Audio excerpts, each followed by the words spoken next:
Okay, John Scott here for WrestleLine, joined by, should I call you a legend now? Oh, I don't know about that. Are you at that status now of Phil Powers? He's here with me. How was that match out there? And you got thrown about a bit, but a bit, which isn't too clever for a guy my age. No. But he's big. He's very big. How tall would you say he was? 7 foot well, one? He took past this, so whatever that is. Yeah, he's a big guy. I was intimidated just standing in front of him. I don't even come up to the WrestleLine on that, so just about says it, doesn't he? He's a big boy. A little bit of a mixed match there between you two. Yeah. But however, you got your shots in. You used a weapon as well. Got to talk about that. Is that always the plan? Well, I shouldn't really have done that, and I do apologise for doing that, but I did do it, and I didn't get disqualified, so... it's the referee's fault. If there's a problem with the officials, have a word with whoever booked the referee. VAR, that's what You've got it. VAR. You've got it. Okay, now, obviously you've been around for a long time now. And Apparently so. I said at the beginning legend status, but I mean, I don't know what is left for Phil Powers to fulfil. That's what I'm interested in. Like, you've got so much stuff going on, and you seem to be booked all the time, still. And I don't know how, but where is like what would be the perfect end game for you? Have you ever thought about it? Like, what is the perfect? If you would have asked me that question 6 months ago, I would have turned around and said to you, "It's finished. I've got a handful of matches left." But due to the fact that my dad's 80 years of age, and he's as fit as a 40-year-old, and he sees a chiropractor in Chelmsford 3-4 times a week. And he convinced me to get my spine realigned about 6 months ago. Cost a fair bit of money to do, and I was adamant. This is the end of my career. I can't carry on. I'm going to end up 2 years away from the wheelchair. Was convinced of it, but I tell you what. After seeing that chiropractor, Inspired Health in Chelmsford, I am now a new man. Give him a plug. Yeah, it's taken a little while. It's taken like 3 months. But I'm starting to feel like I'm 25 again in the ring. Have you done, sorry, just to add that, because I know a guy that was sort of spun out, he spoke about a lot of where you're upside down quite a bit. Have you done that technique? Yes. I forgot the device thing. Does that work? It does, but this that they do to you, it's literally like the worst thing that can happen to me is being massaged. Right. Because it just hurts and it aggravates me. So any girlfriend tries to give me a massage, I'm like, get off of me, I don't want you doing that, it just makes my neck ache. But this is literally, they just like, you lay on your front and they literally just beat you up and click you out, and it's absolutely amazing. And what they've done for me means, I'm sorry to say this to all the other Essex wrestling companies and also to a lot of the other wrestlers, but I hate to say it, Phil Powers is probably going to be around to stay for another 15 years if you like it or not. Well, that sounds good to us, but I want to just ask, like, the British wrestling scene in general is doing well. Some people think it's not. Some people think Brit Wrest Fest is going down because of NXT UK. Where do you lie now? Because you're a guy who's in the trenches. You go to various locker rooms. What is your sort of perception of UK wrestling at the moment?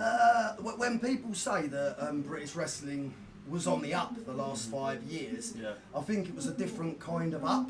I believe with social media and the uprising of the internet and even like videos on YouTube and that, I think what happened in my opinion was we spiked almost this participator boom, where there was more people involved in wrestling. And some of these shows where you had more people involved in wrestling means that for every one person that's involved out of the 40 wrestlers on the show, if all 40 of them brought an extra 10 people with them to support them, you're going to have a full crowd.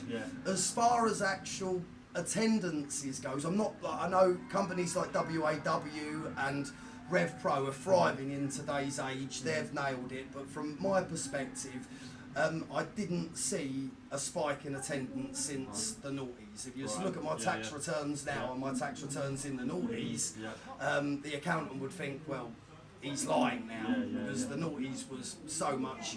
I could run a show in the noughties and not rely on one person to bring a person with them to buy a ticket, and it would be, if it wasn't sold out, it would be close to sold out. As where with now, you rely more heavily on trainees bringing friends and families, which is, it should be the other way in my opinion. It should be, you put your advertising out there and you get your crowd in and you have to turn them people away because you haven't got enough space. Absolutely. So boom, yes, there was a boom, but it as far as tickets through the door from like people that aren't supporting wrestlers goes, I didn't see that in this age, and I don't see that now.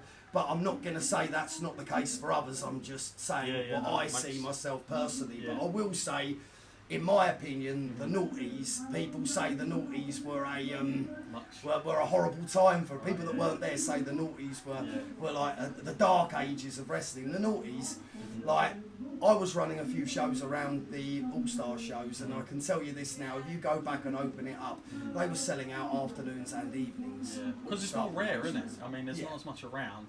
I mean, someone was saying to me the other day, there's at least 4 or 5 shows a weekend now in the UK, all the time. Yeah.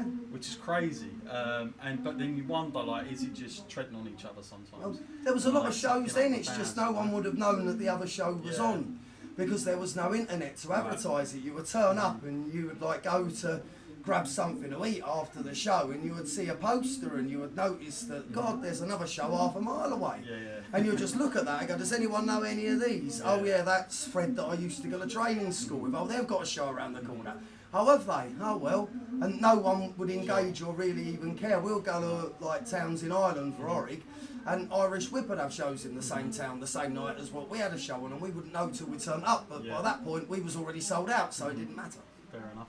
And just to end, I always ask everybody, who was your sort of inspirations, early inspirations into getting into business? Because I know you got like, when you grow up as a young kid, you watch wrestlers, but then when you start training as a wrestler, you see things quite differently and appreciate different things.